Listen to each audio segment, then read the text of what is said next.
My name is Brittany Buffum, and I'm here today with Mary Lanno. Mary has graciously devoted 25 years of service at Child Care Solutions, which was formerly known as the Child Care Council. Child Care Solutions is Onondaga and Cayuga County's child care resource and referral agency that offers an abundance of resources to parents, providers, and the community. Over the years, Mary has held the titles of receptionist, referral specialist, team leader, referral team supervisor, registrar, and is currently the parent services coordinator. These diverse titles that span across the agency have allowed Mary to garner valuable insight regarding the landscape of childcare within our community.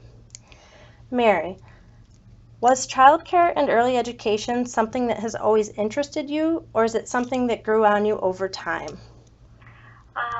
It's something that grew on me over time. I had actually been a stay-at-home mom, and while I did that, I did some family childcare in my home, and then I worked for a private school-age program.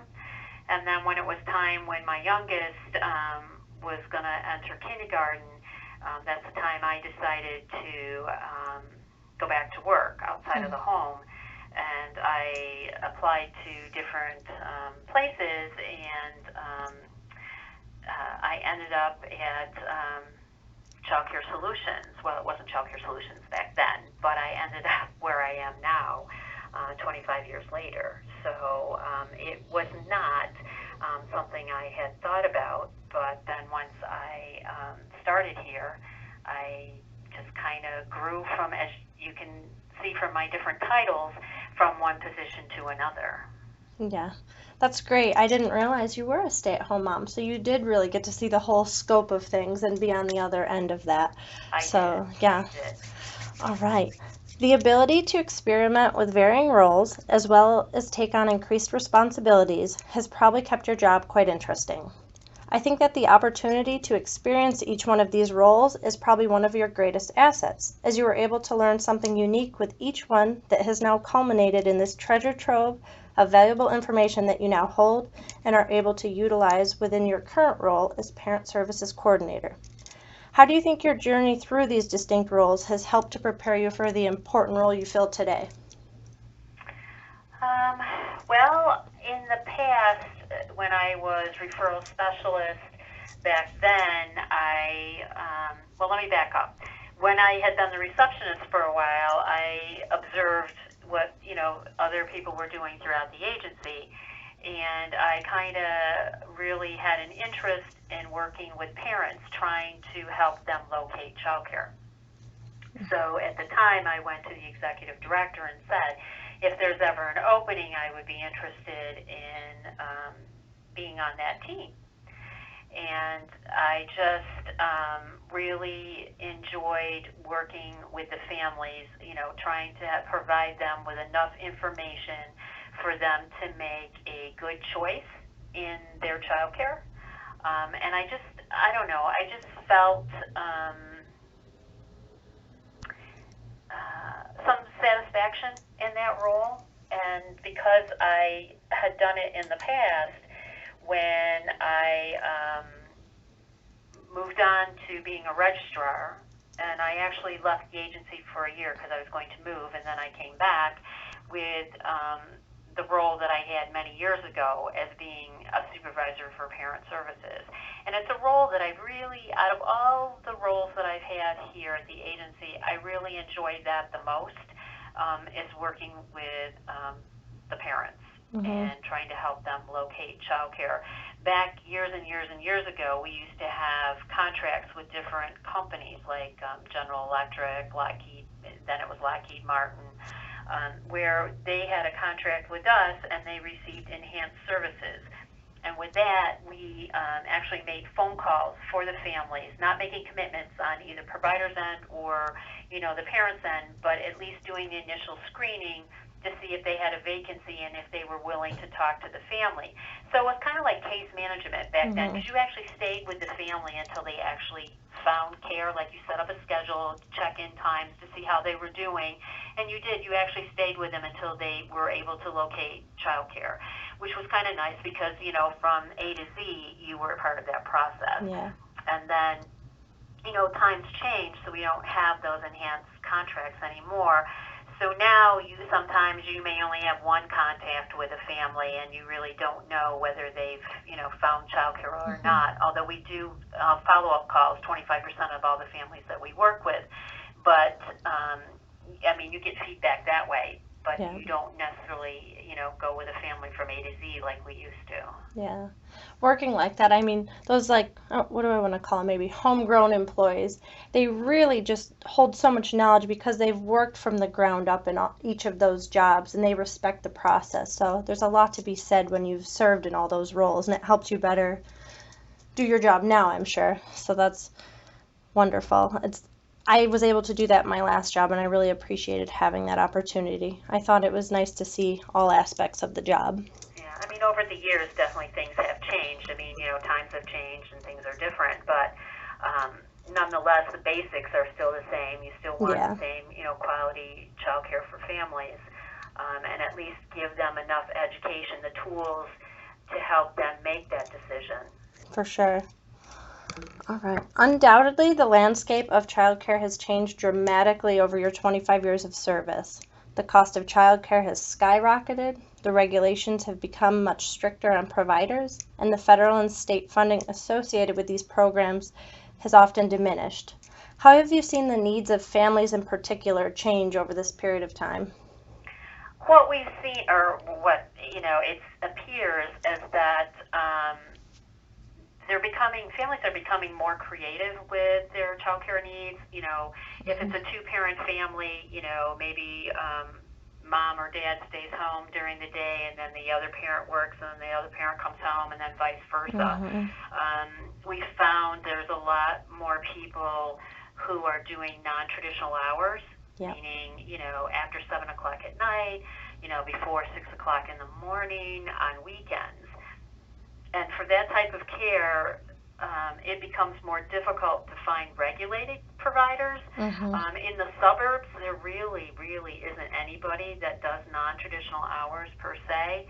In the city, throughout, Syracuse City, there are providers who do consider that. But it is difficult, and especially, overnight care is even more limited. And in those types of situations, a lot of families look to relatives, friends to help out as well. So we've kind of seen an increase in what's considered legally exempt providers, and that's relatives, friends, neighbors, who are providing care for families who are eligible for subsidy. Definitely.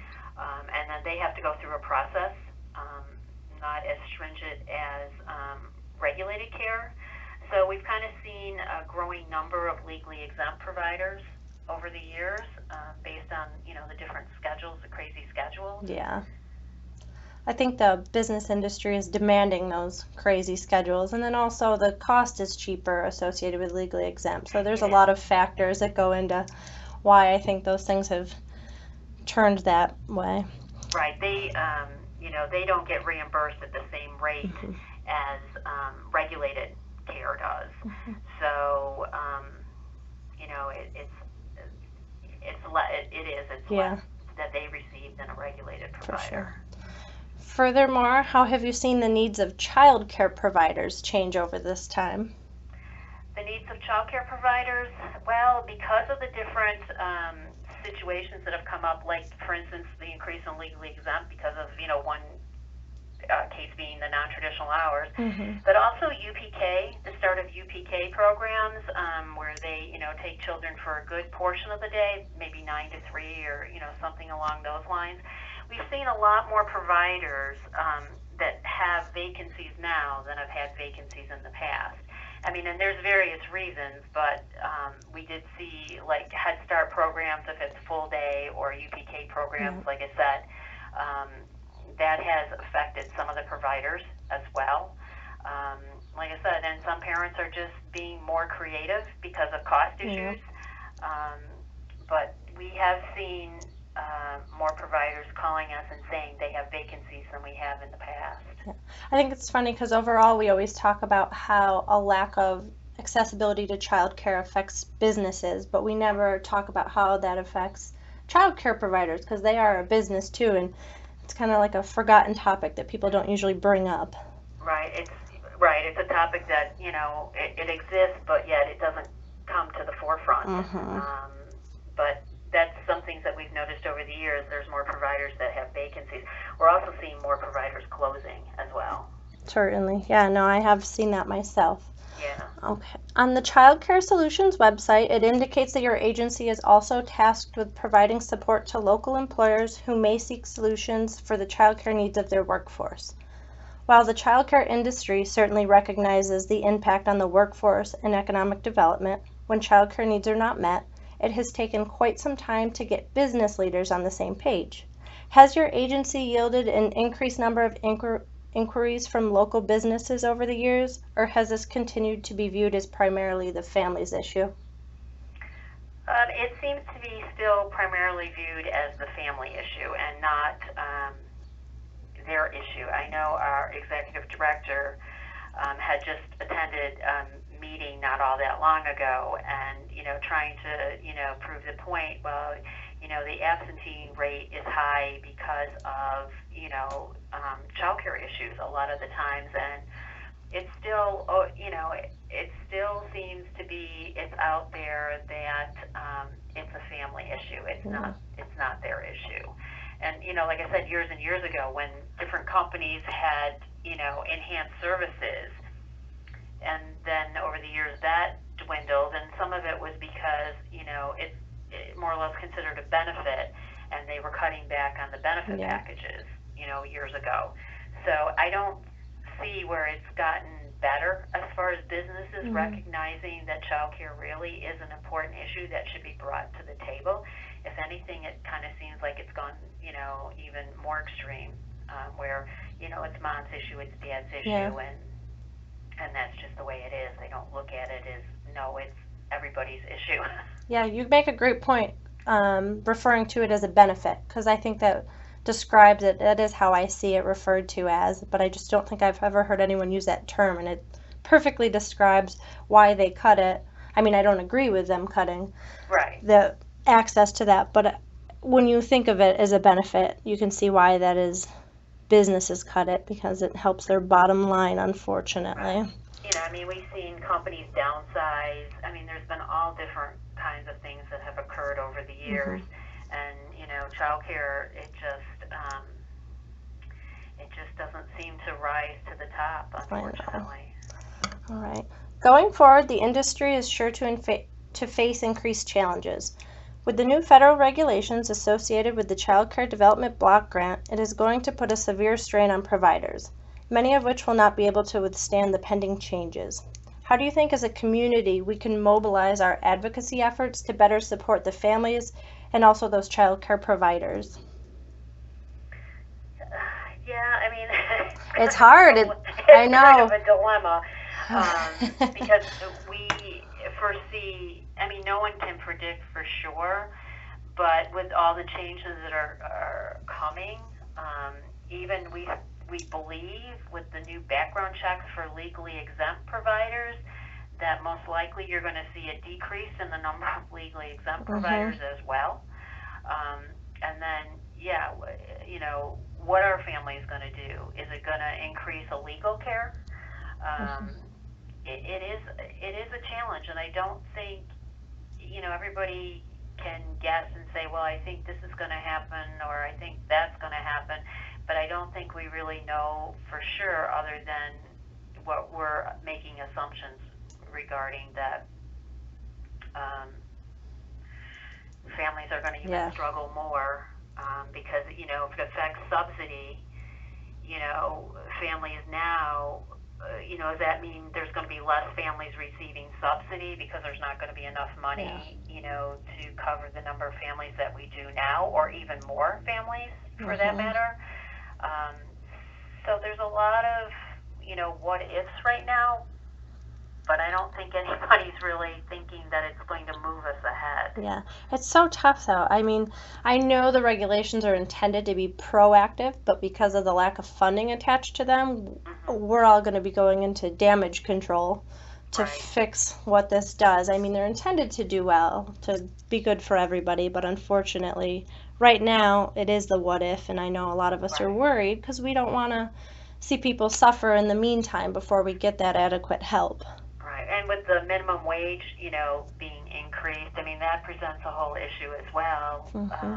You may see more places closing because, overhead costs, they have to increase salaries for, employees, which then they have to increase the rates for families that families can't afford now. So there's just, I don't know, there's a lot of uncertainty, I think, right now in the child care field. Yeah, and with the market rate only being changed once every 2 years, I mean, if the Right. salaries go up significantly over the Right. next 2 years, the subsidies are not going to be on par with that are paid out. Exactly. So it's Exactly. quite difficult. Well, thank you for joining me, Mary. Is there anything else you would like to add? I don't think, I don't think so. I appreciate the time that you spent and the questions that you asked. I think, like I said, childcare moving forward in the future is, I think, a big question mark at this point. Yeah, I agree.